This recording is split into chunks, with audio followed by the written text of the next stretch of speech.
Welcome to a little knitting episode from me. This time I have to remember to say my name and where I'm from. I forget things the minute I turn on the camera. My name is Helle or Helle. I'm coming to you from Denmark, more specifically the island of Fyn or Funen, which is a smallish island placed between the island of Zealand, where Copenhagen is on, and the mainland or the main peninsula called Jutland that's connected to Germany. That was probably more geography than you needed, but now you have it. I'm really happy that you are taking some time out to hang out with me and hear about knitting, share something about knitting. If you didn't show up, I wouldn't have anyone to share this with, so I really appreciate it. I'm very happy to be recording again on this lovely day. The sun is out. It's a blue sky, which is in itself quite amazing. I know I keep talking about the weather every time, but honestly, it's been so gray these past few days, and Denmark has once again been flooded. It's ridiculous. My garden looks like something from, I don't know, some kind of fantasy tale where there's lots of swamps or strange places. So I figured the light would help me a little today because I'd like to try to film without artificial light because they tend to make it all look a little more yellow or something like that. Anyway, I've got quite a few things lined up in terms of works in progress. I only have one finished object, and I'm not even allowed to show it to you entirely because the pattern hasn't been published yet. But I'll show as much as I can, and then I hope the others will make up for it.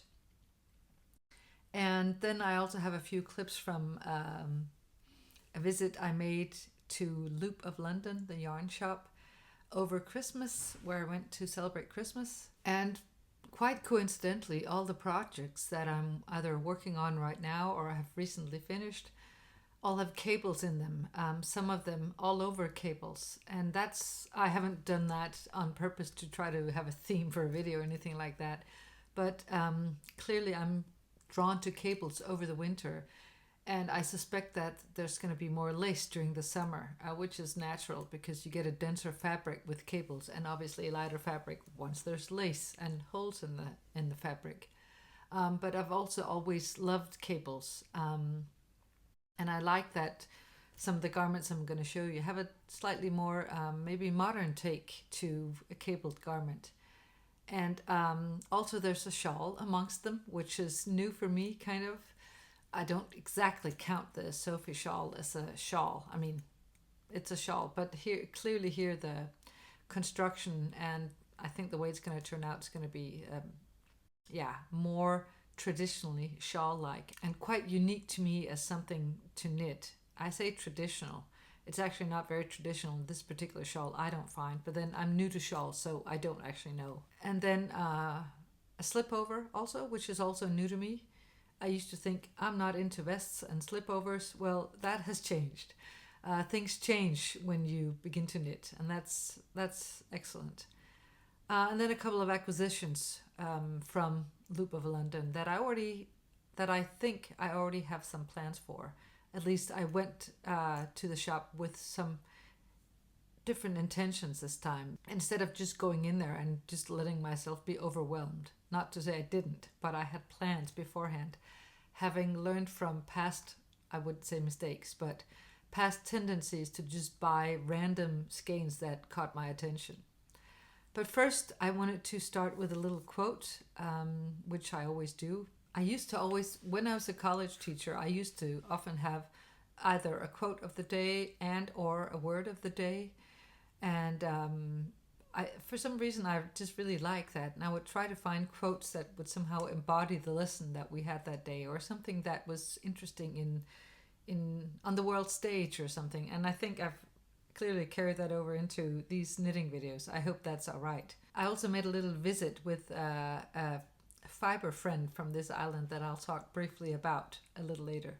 And of course, finally, towards the very end, I'll talk about and wrap up the Nordic knit along that some of you have taken part in. So I'll get to that at the very end.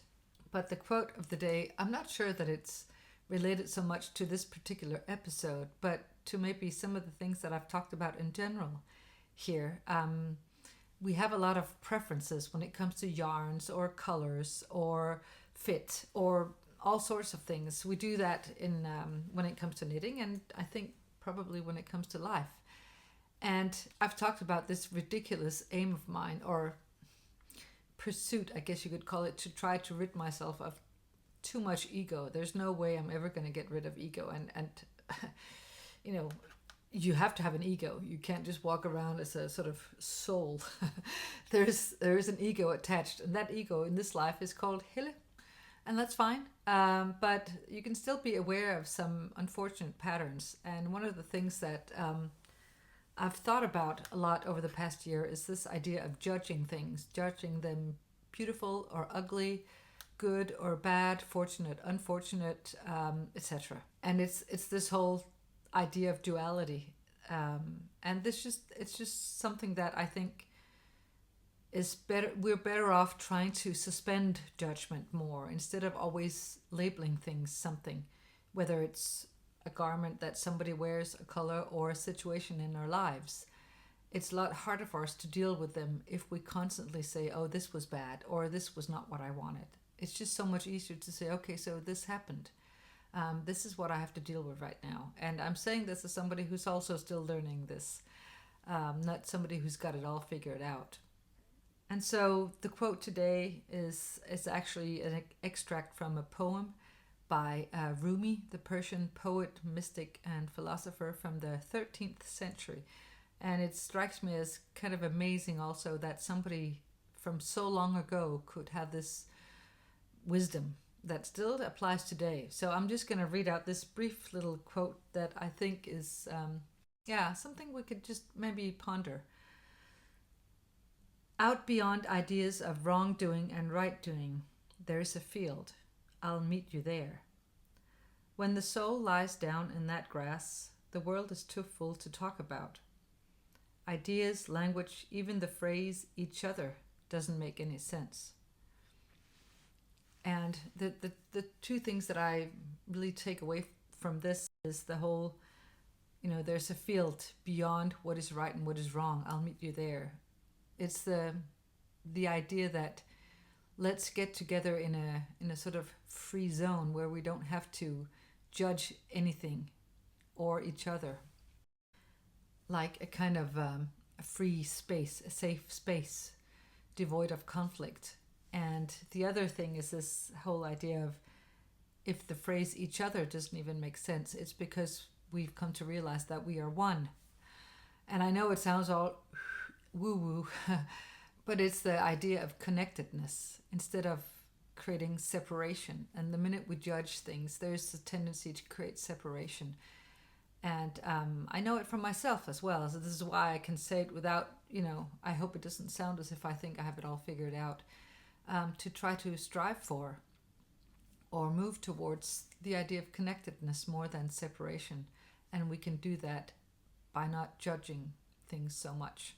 And that's not to say we can't have preferences. For instance, I like that color over that color, as long as it doesn't become sort of judging other choices, other people's choices, nor feeling a sense of attachment to a certain color. If I can't have that color, it's, so just, walking around a little loosely, having sort of not too strict judgments about things, if that makes any sense at all. Okay, so that out of the way, what I'm wearing. I decided to wear an old cabled garment since, I say old, it's less than 2 years old. And I decided to wear this since I couldn't show the entire finished object, and also because, it's cabled. And I've been wearing it a lot lately. And it's the Cardi cocoon by indifferent that I knitted in the yarn that is suggested in the pattern, just slightly different colors. I knitted it in 3 strands of Filcolana yarns, 1 strand Saga in very light gray, which is actually one of the softest yarns. For those of you who also sometimes ask about soft yarns, I can wear it. Of course, I have a t-shirt underneath, but I always do. I mean, that's not, I would never wear something obviously you're going to wear something underneath a cardigan, but even if it's a sweater, I wear something underneath. But one strand of sagan, very light gray, and two strands of tilia silk mohair, one in the color silver, which the pattern calls for, and one in the strand snow white. The pattern called for off-white, and I wanted it slightly more frosty. And I really like it. I like it. I like that it has this sort of hint of frosty blue. It's gray with to me, a hint of blue, which is a color that I really like. And I've worn it as a kind of stylish kind of loungewear thing. You know, instead of throwing on a bathrobe, this one just looks so much cooler, obviously. And it's cozy.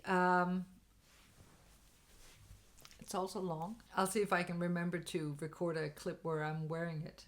But you might have seen it in a roundup video from 2 years ago of what I knitted that first year of knitting. It's on a 5mm needle, or US 8. And of course there were lots and lots and lots of cables here because it's back and forth, but that doesn't bother me. I don't hate purling. And there's also a twisted rib, which I really like. Don't hate doing that either, as long as it's not too much. The very first sweater I knitted, there was a turtleneck collar in that. That was a little hard on my wrists, but apart from that, I'm fine with that. So that was the first cabled garment. These are sort of subtle cables, I would call them. You know, it gives you more of a textured look than a downright cabled look. The first finished object this time round is the Gerda sweater by Aegyo knit, and it's lying right here.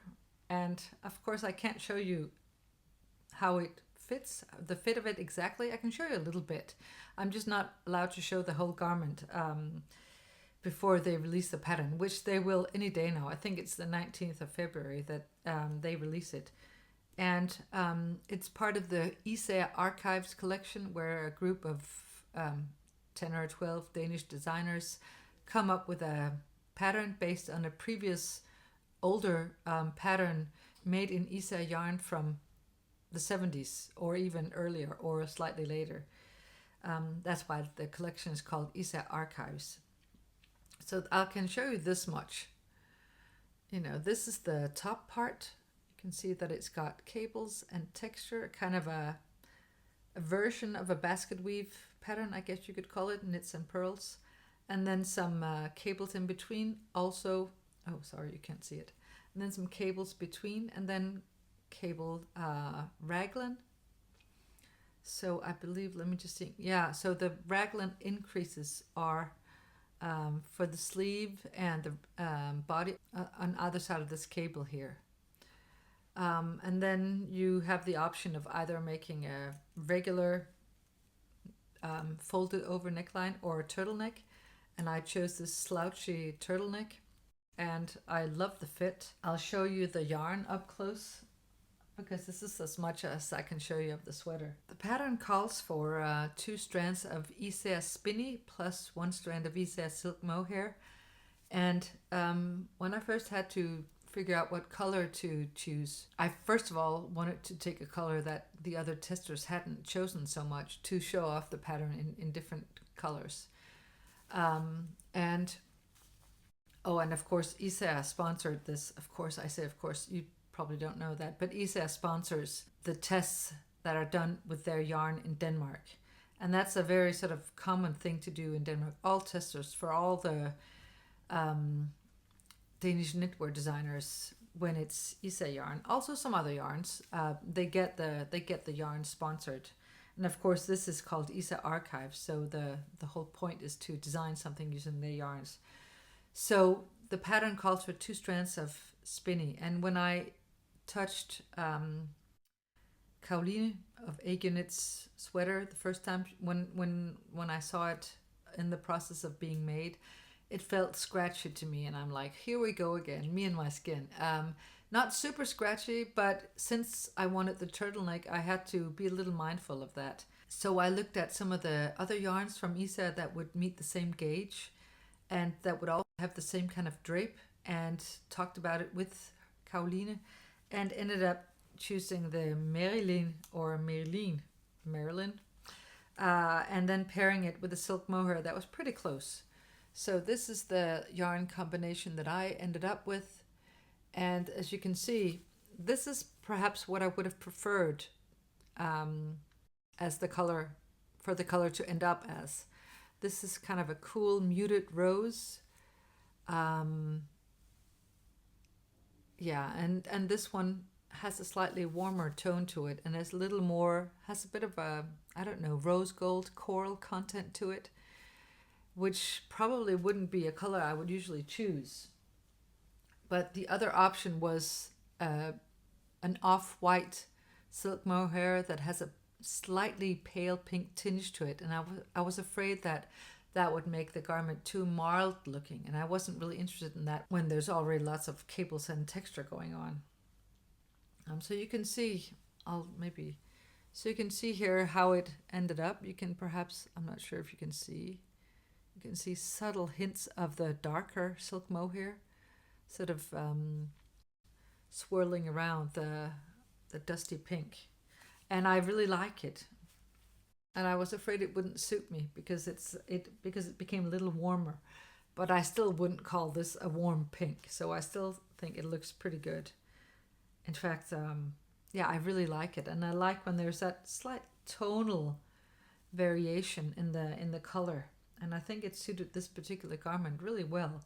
And I have to say, I think that goes for the original yarn combination as well, because she told me that it changed a lot from before or after blocking, and mine did too. The gauge is 20 stitches over 4 inches or 10 centimeters before blocking, and 19 stitches after blocking.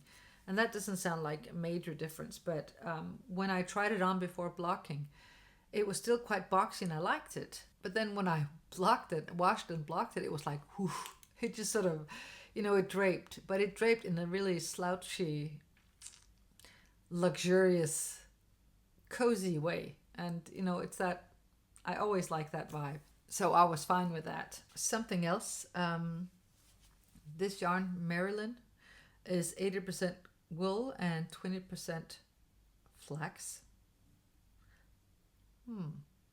I'm just suddenly thinking, flax linen? What's the difference? I would have actually said linen. Maybe linen is the fabric. No? Anyway, 20% of this is not wool, but a rather different fiber. That means that a finished garment, at least I assume so, is going to be a little less hot. Also because the other, the original is with 2 strands of spinny. So I think mine is actually a little more, and I have worn it a couple of times, and it doesn't feel overly hot. And that's exactly the kind of garment I'm looking for, because I do tend to run a little hot. So that's definitely preferable for me. The pattern suggests a 4mm needle. I went up half a needle size. That's how I call it, because I went up to 4.5mm, which is US 7. The collar and the ribbing is on, at least I did that on 3.5mm, which is US 4. The measurement, the chest measurement of the finished garment is up to, or goes up to 160 centimeters or 63 inches. So there's a little less ease as the sizes go up, but there's a lot of ease in even the smallest one, I think. I made a size 2, I think. So not the very smallest one. And there's quite a bit of ease on me in that one. I could have gone for a size 1, but it would have been a little more, I wouldn't say fitted, but it wouldn't be oversized. It would just be, a relaxed fit. And I wanted it a little sloucher than that. So the next pattern, or the next project I'd like to talk about, is the Aegyo sweater, which is also by Aegyo Knit. And I talked about that a while back when I had just begun it. And I've gotten further, but I have stalled in the process, and I'll tell you why. So I'm loving this project. I'll first show you the yarn. It's this delicious lavender blown yarn, Puno by Gepard Garn. And it's perfect. It's absolutely perfect for this sweater. And the cables are gorgeous. Love them. I love the combination of the honeycomb pattern and these different cables. And of course, then the rest is on, or the rest of the garment is half fisherman's rib. So it becomes a really squishy garment, which is part of the reason why I've run into maybe I wouldn't say a problem, but I've run into possibly a challenge. This is as far as I've gotten. So you can see I'm finished with the body, and I've started one sleeve. I modified the sleeve and took away 10 stitches compared to the original pattern, and I still think it looks too big compared to this sleeve. Maybe this is pretty big. This is even bigger. And the reason why I'm wondering what to do is that I think for me the fisherman's rib creates this really delicious squishy fabric, but it also makes it a little more bulky. And this is already bulky, I think, yarn. I'm knitting it on a 6mm needle, and I think the gauge is 14 stitches. Let me just check that. Yes, it's 14 stitches, and the 6mm is US 10, by the way. So it's a relatively big needle and big gauge. And the fabric is really lovely, etc. But Caroline suggested I make the size 2 to make it properly oversized. One reason being that the drop shoulder, which I really enjoy, that's part of the reason why I like this, is I have that on here as well. I like it when it comes far down, so it sort of just goes woof. It's like it sort of falls over your shoulder and the sleeve begins down here. The problem is then you usually have so much fabric on the body. And that can be okay if the fabric drapes.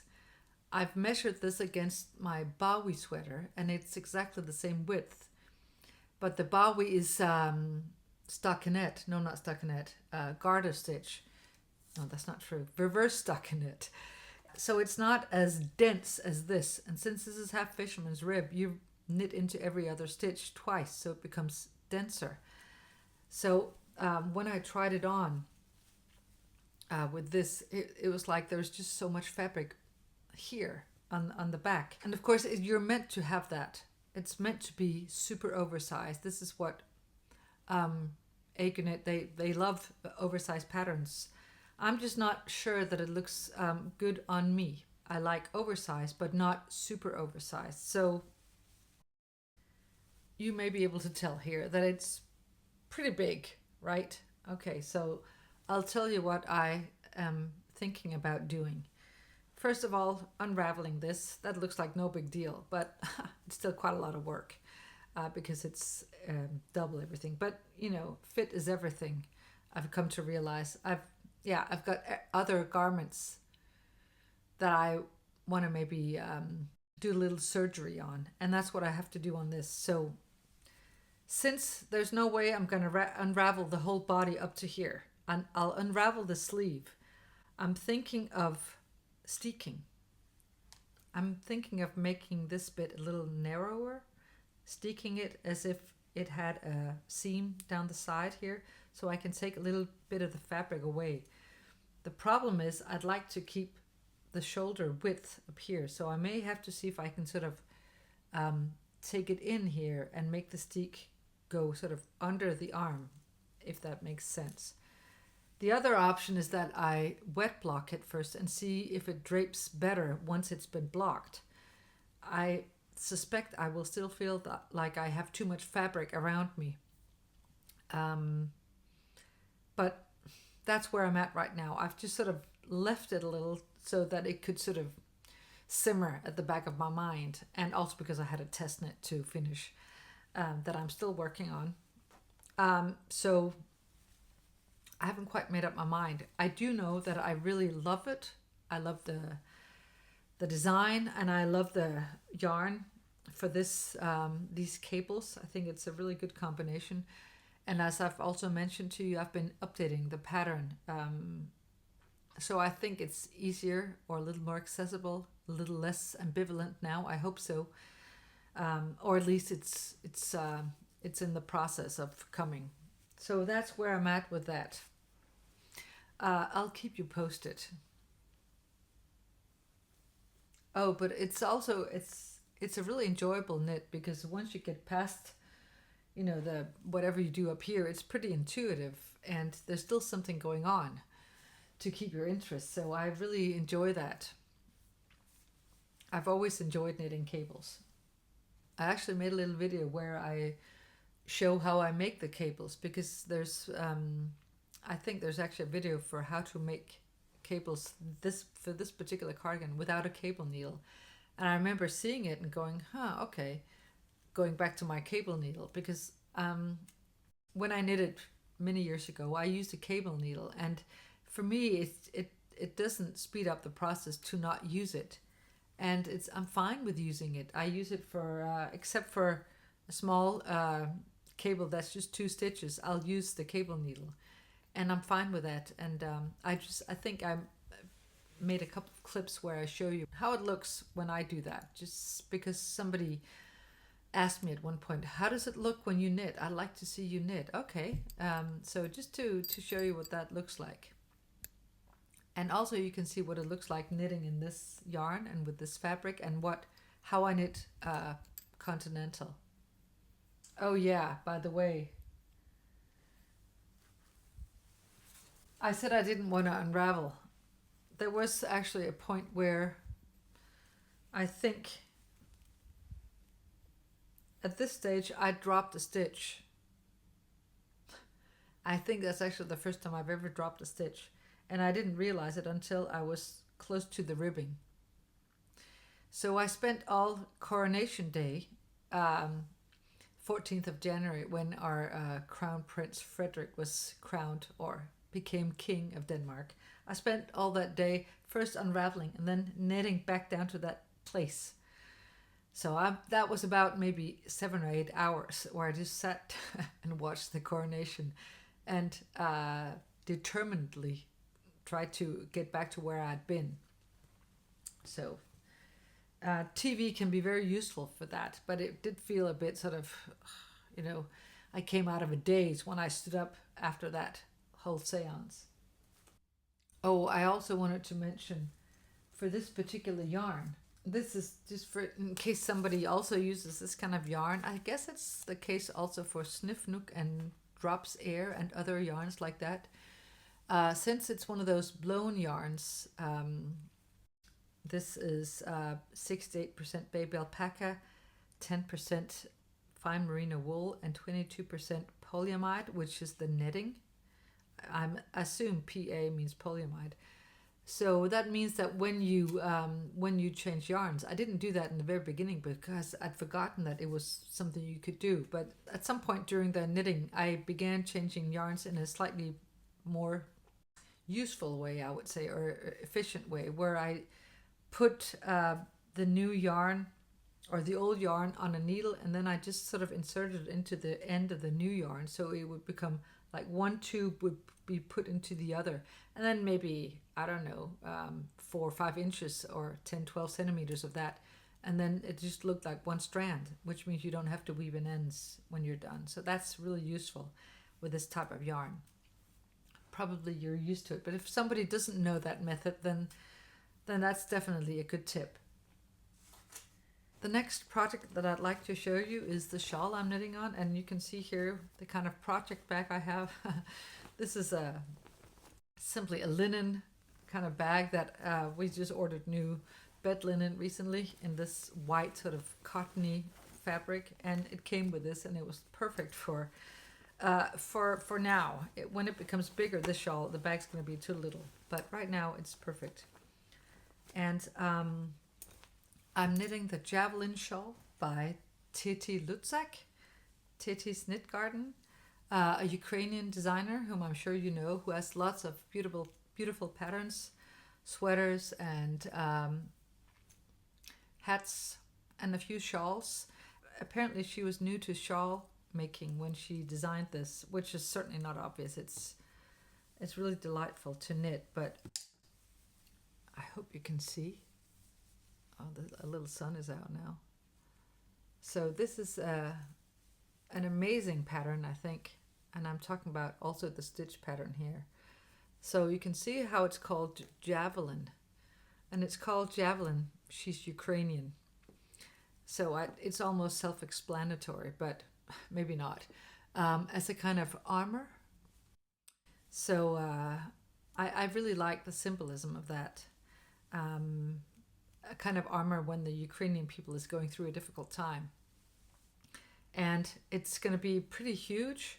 And I remember when I first saw it months and months ago, I really liked it. And I thought, if I'm ever going to knit a shawl, I'll keep that one at the back of my mind. And then about a year ago, I bought some yarn. I think I've talked to you about this before, from La Bien-Aimée. I think there was either a discount or free shipping. There was a discount, because otherwise I probably wouldn't have bought it. And there was one color. Well, there were two colors I really wanted. One I'll show you a little later. I've shown it already. And the other color was a color that I partly chose because it's beautiful, and I partly chose it because of its name, which is ridiculous, but there you go. And it's this, can you maybe see this? It's this dark blue, black, with tiny hints of something lighter color called Winterfell. And Winterfell, of course, is home of the Starks in A Game of Thrones. And I love Game of Thrones. So any sort of reference to that, and I will immediately like a yarn even more. Actually, I'm very much influenced by names. If there's a slightly sort of dodgy name for something, I might be a little more apprehensive. If there's a beautiful name, I will definitely be more open to it. And then I thought for a long time, I actually bought 5 skeins of this, which was a sweater's quantity, because I figured I definitely want to make a sweater in this. And I've had a few contenders for this. I was thinking about, for a long time I thought about, what's it called? Is it called The Nightingale by Nora Gone, which is just a beautiful, beautiful sweater. But I've been sort of wondering how much I would wear it, because it's definitely a statement piece. I still have it on my Ravelry favorites list, which I do tend to move things away from every now and then if I think, no longer interested in that. So it's still on there. And it's actually knitted in something that looks like this color. But since I've been apprehensive about that one, I think also because you knit it flat in pieces and then you seam them together. So I figured I would spend months on that. Since I was apprehensive about that, and since I'd already looked at this shawl, suddenly it dawned on me I could use it for this shawl. Here's the skeined up, or the caked up skein. It doesn't even, this light doesn't really do it justice. So I'll, of course, when I'm finished with it, I'll try to wear it outside so you can see the color a little more clearly. But no matter what color you choose for this, it's just, I imagine it's gonna be really slick. I like the whole idea of armor, like you drape it around yourself as a kind of shield almost. So I thought the idea of Winterfell from Game of Thrones was just perfect with the idea of armor. If you've seen Game of Thrones, you'll know that that kind of makes sense. They throw a lot of spears, which is essentially what a javelin is. So there's a lot of cables here, as you can see. And this is not made using a cable needle. This is made with a kind of technique that I hadn't seen before, that she has a video for, where you make an extra stitch in a kind of cable. Yeah, thankfully she had a video, otherwise I wouldn't have known what she meant in the pattern. And then there's purl stitches next to them, and then they sort of increase along the way, and it's like a narrow crescent shape, I guess, and it's gonna become quite a bit bigger. I think I'm nearing row 107. That's the one that's coming up, and in all there are 148 rows. So it was relatively quick in the beginning, obviously, and now it takes quite a long time to knit a row because I'm up to about 400 stitches. But what I have to say about this is that it's pretty intuitive. In the beginning, I was a bit, I wouldn't say lost, but challenged because I couldn't read my stitches. I wasn't sure if I was doing it right, but thankfully she writes after every row how many stitches you're supposed to have, so you can easily see if you've done something wrong. Um, she didn't exactly explain how to do the cast on. It was a I-cord cast on. I hadn't done that. I hadn't done an I-cord cast on, so I had to look that up. But Google things that you don't necessarily know. So after that, it's such a joy to knit because there's something going on and you can see things changing and it sort of expands along the way. But it's also intuitive, so you can actually sit and relax. And lately I've watched this series on Netflix called The OA that I'm obsessing a little about. Unfortunately, Netflix are not going to do a third season, so I'm already pretty annoyed about that. Anyway, I could easily watch that while knitting this. So, look at that. Look at when the light passes through. So I'm really looking forward to this. I'm not sure this is a color that's good for me. But I've decided to leave that opinion on the field where right and wrong doing are behind us. Because I simply just love the color and I love the fact that it's called Winterfell. Okay, so if you're interested in a monochromatic or in a one color shawl, I could definitely recommend that one. I'm knitting it on a size 4.5 millimeter or 7, which is again half a size up from what the pattern suggests. I did do a gauge swatch. I always do. It's not just me automatically doing or going up half a needle size because sometimes I do tend to meet gauge.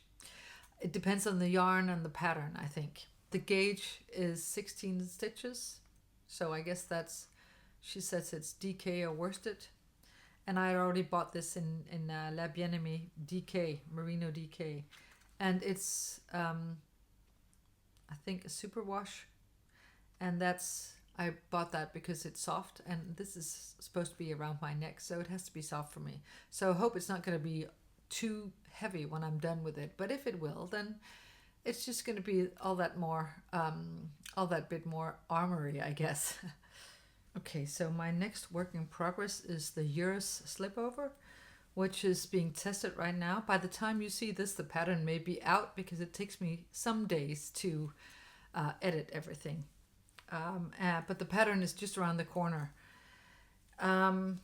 Maybe you know the Eurus sweater already, and this is the sibling to that. It's you can see here a slipover, and if you know that pattern, you know that it's knitted from the side, which you can of course also tell here. So it's a really interesting, if slightly challenging knit. I've just reached the part over here where I have to separate again. First you knit from the side, then you make increases, then you join, because you knit the back first, and then you join with this part of the front, then you move across. You move across and knit the rest of the back up to here, and then you knit the front, and then you join them again. You join them until the shoulder is done, and then you split again to make increases for the bit that goes under your arm, because you need little sort of things where you have here's a buttonhole. So it will attach under your arm there, and then I will be picking up stitches for the ribbing here and at the bottom. So a really interesting construction, and it's the first time that I've knitted a slipover. Here I have to say that there's, the cables present no problem at all.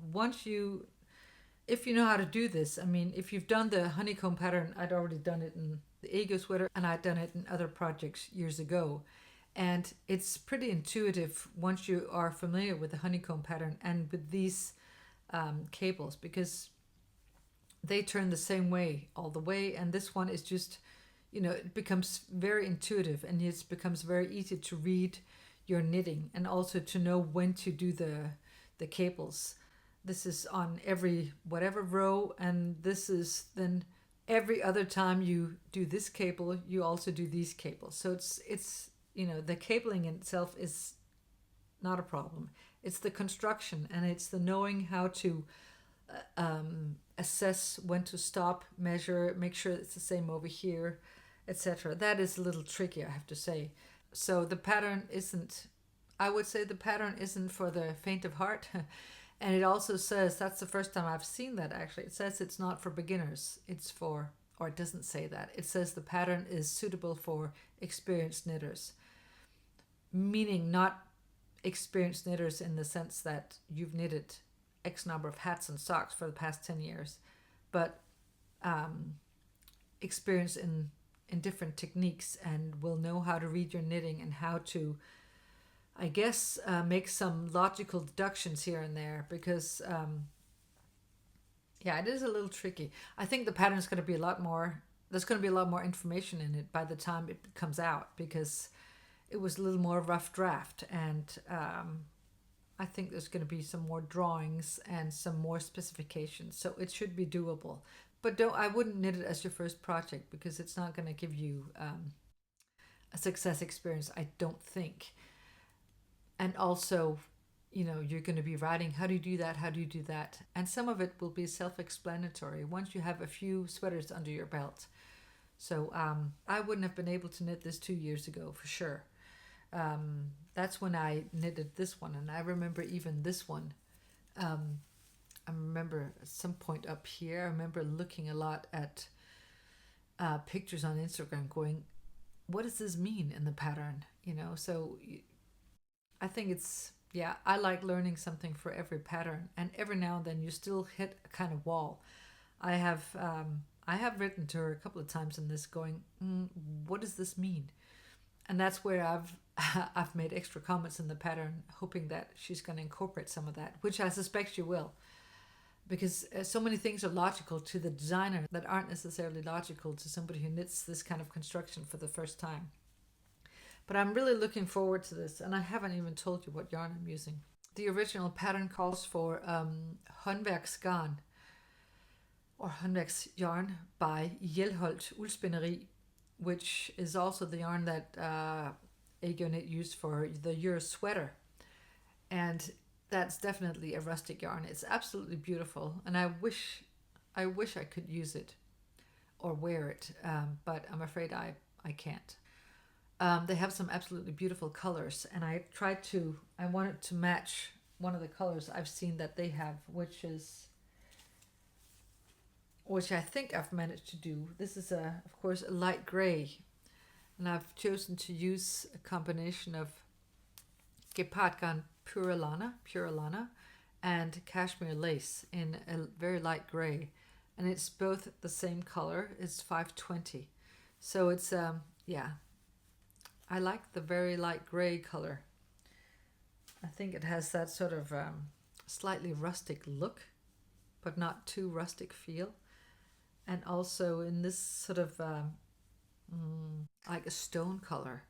It's a color you can find in nature amongst stones, and I like that. Pale, subtle, and it's also going to work if you want to use it as a kind of, I guess, kind of a collegial looking sweater under a jacket, for instance. And actually, I'm a little in doubt up here. There's the pattern I think calls for you pick up stitches for the stitches here are twisted, as you can see, and you pick up stitches here for a folded neckline done in twisted rib. But she's got two different versions. One of them is made like that, and the other is made with a kind of mock turtleneck, and that looks really good. However, I'm afraid that's going to be maybe a little too scratchy for me, and I've just finished one with the turtleneck, so the jury's still out on that, what I'm going to do. So I'll have to figure that out. It's the same yarn that I use for my Abba sweater, where I have a mock turtleneck, and I typically have to use maybe a little scarf or something underneath, and that could be because of the Kitsita silk mohair that I used in that one. Here I've used cashmere, so it might be better. However, I do get a kind of reaction if I've knitted on this for several hours, kind of my skin tends to redden a little, which is what happened when I first knitted a whole sweater in Newton. I just had a complete sort of allergic or whatever reaction, and from various kinds of research I concluded it was the lanolin that I have an intolerance towards. So suddenly I'm reacting towards this as well. I didn't when I knitted the abba, so I don't know. So that, yeah, long story to say that I might not want to knit the mock turtleneck, but the folded down collar. And that also looks really good with shirts, if you style it with shirts underneath, and I quite like that. I'm already seeing or envisioning a light blue shirt with this. Okay, oh yeah, the gauge for that is 24 stitches on a 5mm or US 8. I went up, once again, half a needle size, to 5.5 or 9 US 9. And it comes in 5 sizes. The smallest measures 110 centimeters, and around, which is 43.3 inches. So even the smallest size is still pretty oversized. And the largest size measures 155 across, or 61 inches, and there's less positive ease in that, and one of the testers has done that. Carolina has sometimes found it difficult to make the patterns larger simply because there haven't been testers. She's called for testers for the larger sizes, and sometimes the people who have responded are not themselves larger, which means they can't try them on and see if it looks good. So it's not just a question of knitting it and seeing if the pattern numbers work, but how it fits. So somebody has knitted it in the largest size here, and she has less ease. So I think that's that for that one. If there are other details, I'll of course share them with you once I'm finished, and also try it on, of course, to see how it looks finished. Okay, so the last work in progress that I have, the sun's coming out. The last work in progress that I have to share is in another little linen bag, and I haven't gotten very far because I stalled on this back in December, I think, when I realized there was no way I was going to have it finished for December. It's knitted in this lovely yarn, which is, it looks a little more vibrant in the sun here, but it's Amy's Flashy Lipstick, same base as the Winterfell one. And this one is a mix between red and pink, and I really love it, from La Bien-Aimée, of course. And I began knitting the Aurelia pullover by Sari Nordlund, and it's slow going. Oh my gosh. So I have not gotten very far.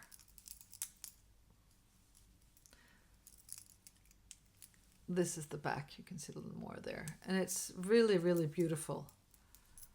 I'm not gonna frog it, and I'm not gonna stop knitting. I'm not gonna cast it aside completely, but it does take a long time because it's all over cables, and it changes from row to row, and it's not what I would call intuitive, for me at any rate. I have to look at every row. I have to look at the pattern.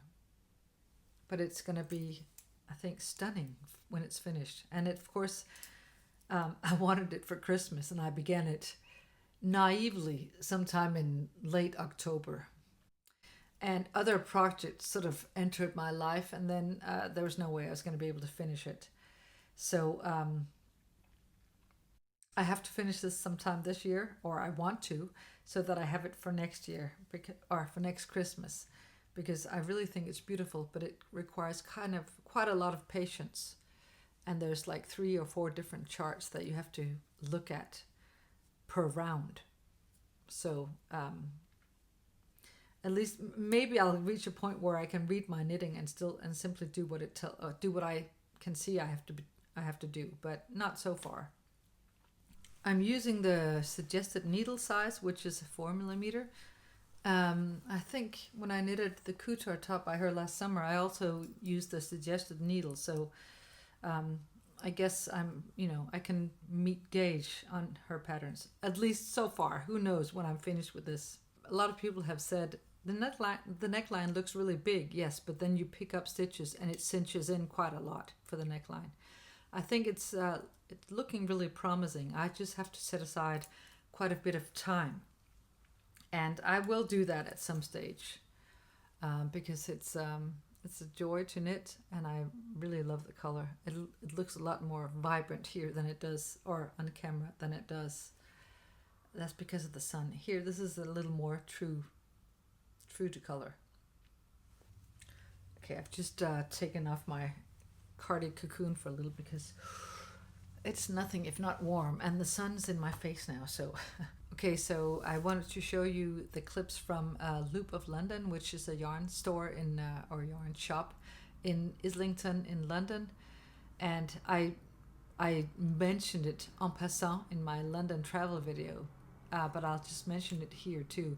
I went to Islington last time I was in London, which was maybe about 6 years ago, and we often choose to go to maybe part of town that isn't so central or touristy, and we happened to go to Islington.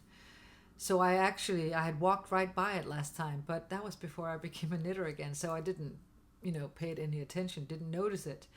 And also on the day that we went to Islington back then, it started raining a lot, and at one point we saw a double-decker bus, and we just ran for it and headed back to the center of town to go inside some store or museum or something. So this time round, we walked there because we could walk from our hotel, and it was really nice to visit Loop of London. I'd heard so much about it, and I'd also ordered yarn from there before for my snow crocus, the Mominoki yarn, and also the Far from Woolfolk yarn for a collar by Anna Vinsel that I knitted 2 years ago.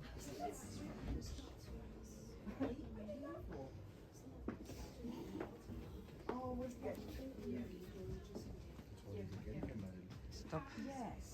Yes. This comes with powder. Wow.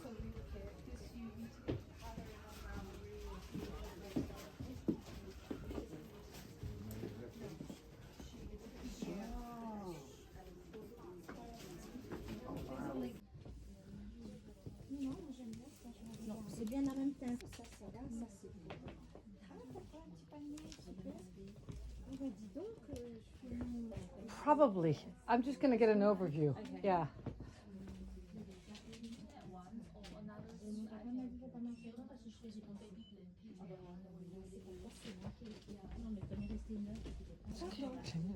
Sorry.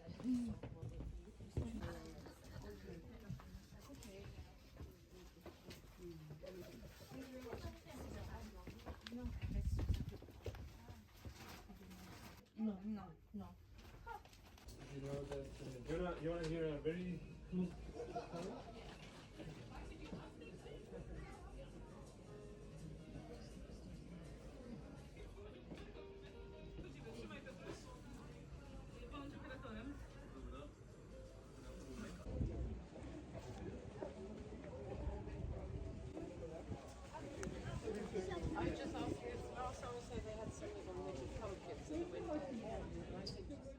If you've seen some of my previous videos, you'll maybe have seen some acquisitions that I got when I was in New York earlier last year, where I visited Brooklyn General Store, which was also a really lovely yarn store, and I went in with an idea of a plan, but then all plans sort of left the building the minute I walked in and just became overwhelmed. First of all, there was a whole wall full of spin cycle. That just meant all my plans went out the window. And then all the other shelves were like, ooh, that's pretty, that's pretty. So I bought some yarn that I haven't yet used because I didn't go with a specific plan. And that's not to say I'm not going to use it, but I'd like to change that strategy from now on. And I did already then before I entered Loop of London. Before I went, I'd gone online and checked what sort of yarns they had and looked at some of the patterns I have in my Ravelry favorites list, and also I have another more unofficial list of favorites in a separate document on my computer, and sort of looked at how I could combine that knowing that I would also like to be able to use a little bit of my stash in combination with that, perhaps, because otherwise my stash is going to just grow and get out of hand. I had to send my partner and my daughter away from the shop because otherwise I wouldn't have had enough time. And even then, I felt like I could have spent easily another hour in there because there were some fibers or some yarns I wanted to knit with, but when I was there, I couldn't find the exact color I wanted. And then I didn't want to just go for, whatever color they had available simply because I was now in the shop. On the other hand, I wasn't going to leave without buying anything either. I was there on the 23rd of December, which was the last day they were open before Christmas, or before we, that year, I think. I think they weren't open until the new year. So I knew I wanted something, and I knew that I'd given myself leave to buy something that was a little luxurious because I felt this was my Christmas present. I got a little present from my daughter and a little present from my partner, and that's fine. But I felt, I was in London. This was a one-time opportunity, or probably not, but I was there. It would be silly not to buy something. So I jotted down some things, and then I was going to leave it up to the shop or the yarn that was there on the day to help me decide what to buy. And when I was in Brooklyn General Store in April last year, I bought La Bien-Aimée Cache Merino, 2 skeins only, for I didn't know what project. I was just drawn to the Fleur Morganite color, which is strange because it's not a color that I have nothing that resembles that color. But I've been pondering what to knit with that for, ever since I bought it. So that's almost a year now. The problem is it's a fingering weight yarn, the Cache Merino. So it would be a very loose gauge or a very small garment, unless you paired it with something else. So what I ended up buying was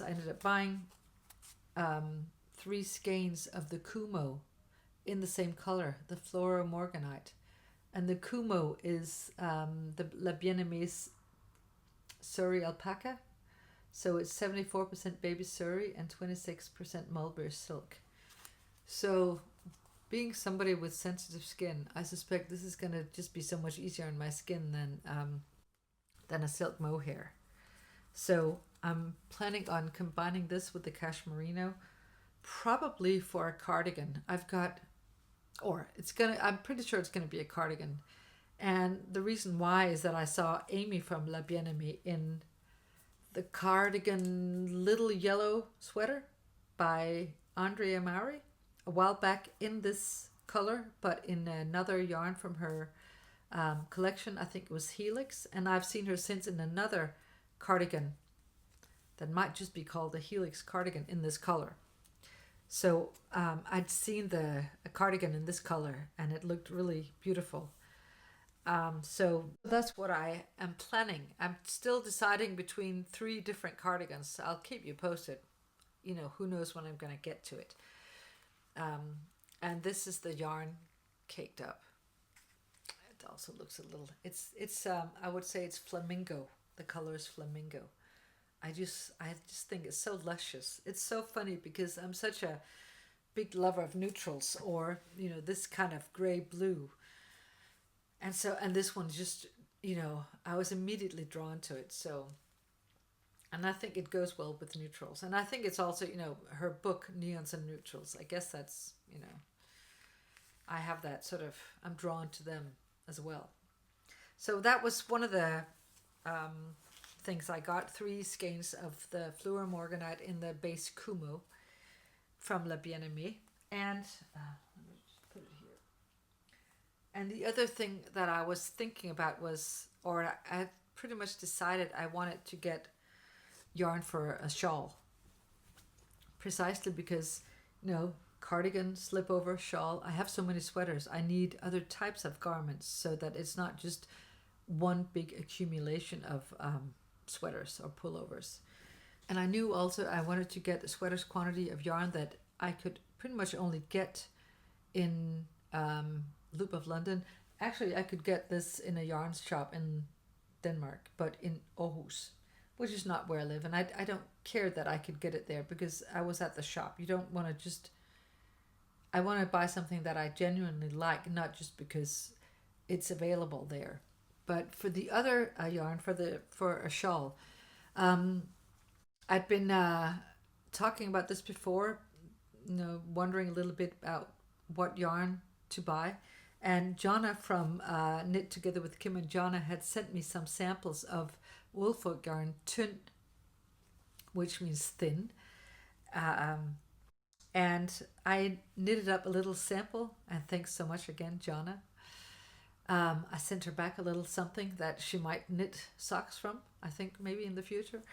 I knitted a little gauge swatch from that yarn of a gauge of the pattern in the Lune shawl, or Lune shawl, by Moonstruck Knits or Natasha Hornby, because that's the one that had been sort of constantly at the back of my mind.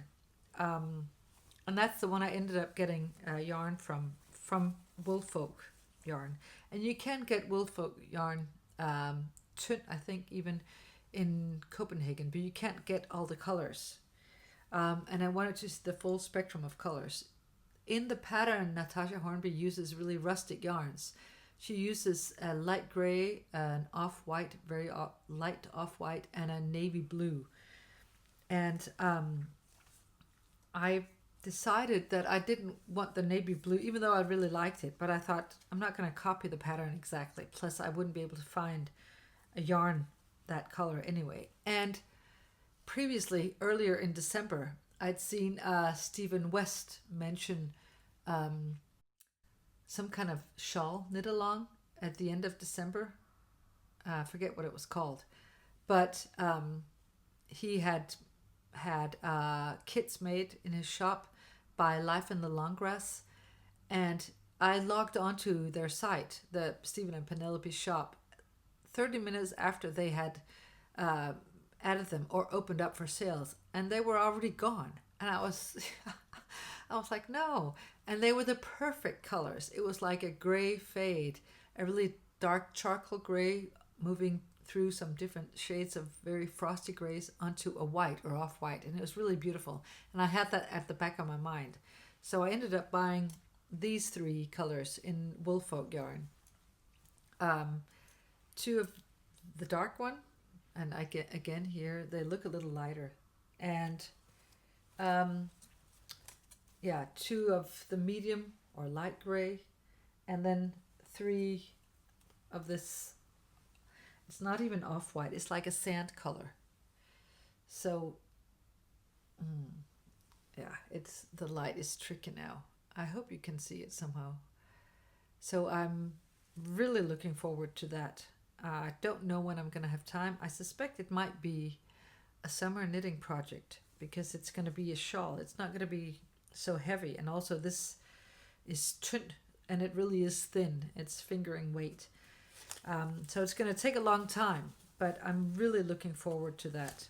Oh, and when I was paying for the yarn in London, in Loop of London, the lady behind the counter, had this on her shoulder like that, and then she just, little by little took each skein and put it in the bag and handed over the bag towards the end, and that was quite lovely. So, so that was a really lovely visit. Next time I'd like to also visit Valentina in my Ivory Room, which is another lovely looking yarn shop in London, but it's a little further away. And, I had my family with me. I couldn't ask them to hop on the tube and travel, for 40 minutes or so out to wherever, Chiswick, is that where it is? But I will definitely make a visit at some point, that's for sure. But I can also recommend Loop of London. Somebody wrote to me to say that she had a friend who'd been there who was disappointed with the shop. I think I wasn't disappointed because I didn't have particular expectations. I think I just maybe visited that field beyond right and wrongdoing beforehand and not thought of creating a particular image in my mind. So I think that's kind of connected to this. Fewer expectations, fewer disappointments. So I wasn't disappointed. I thought it was fun and it was interesting. It was cute and there was tons of people in there. So highly recommend it. Oh my gosh, I've been talking a long time. I think I'm just gonna, okay, clearly I should have turned down the blind a little before. Gosh, when you get on a roll here. Oh yeah, something else I also wanted to share a little later in the video is, in the last video I talked about what knitting meant to me, the 3 or 5 words that I chose, and a lot of you shared words that you connected with knitting as well. And I wanted to share with everybody some of the words that you chose, because there were some really great words. I could completely get behind pretty much all of them. And there was some that were like, that's interesting. So that was really lovely. I just also wanted to share that, when was that? What is it? Beginning of January, maybe? I forget now. But I visited Lærke from Fiber Tales. That's her designer name and her podcast. And she lives on the same island that I do here. And we just written a little bit over Instagram. And she invited me down to her place. And I'd seen a video from her podcast where I'd seen the place, and it looked really idyllic.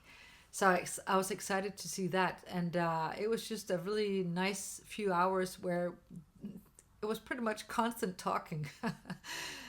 Which is funny when you meet somebody for the first time and you don't know them, but you feel you kind of know them because you've seen them, they've seen you on a podcast. And so we could talk yarns and designs and podcasting, and went for a walk and had some tea, and so that was just really lovely.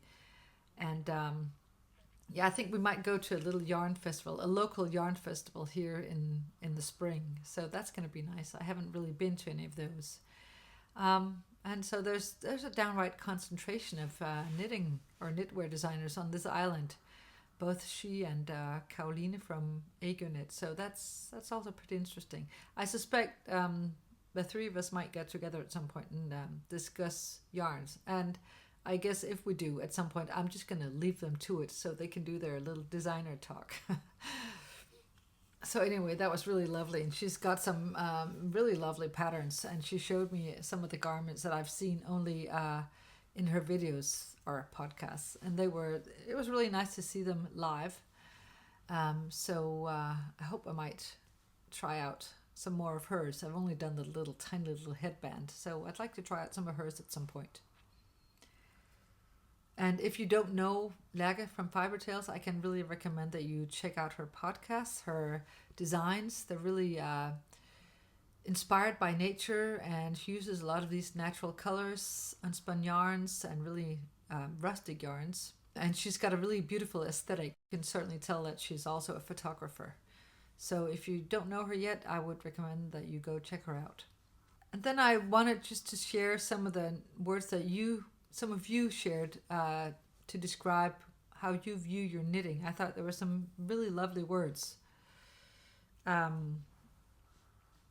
Okay, so I'm just gonna say some of them. So some of the words were expansive, comfort, meditative, purposeful, joy, growth, clarity, disciplinary, me time, practical, creative, learning, curiosity, mindful, peaceful, connecting, being present, relaxing, exhilarating, satisfying, focus, restful, escape, growth, acceptance, freeing, grounding, peace, expertise, and also some that I haven't tried to connect with yet.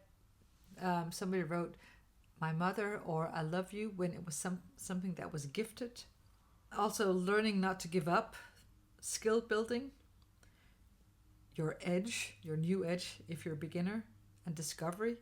And then 2 that I just wanted to dwell on. One is pursuit of beauty, and then she added excellence. And I thought suddenly, pursuit of beauty. I think that's also certainly one of the things that I like. Not sort of beauty in that superficial, way, but beauty in, what does Keats say? A thing of beauty is a joy forever. The same way that a beautiful flower is beautiful.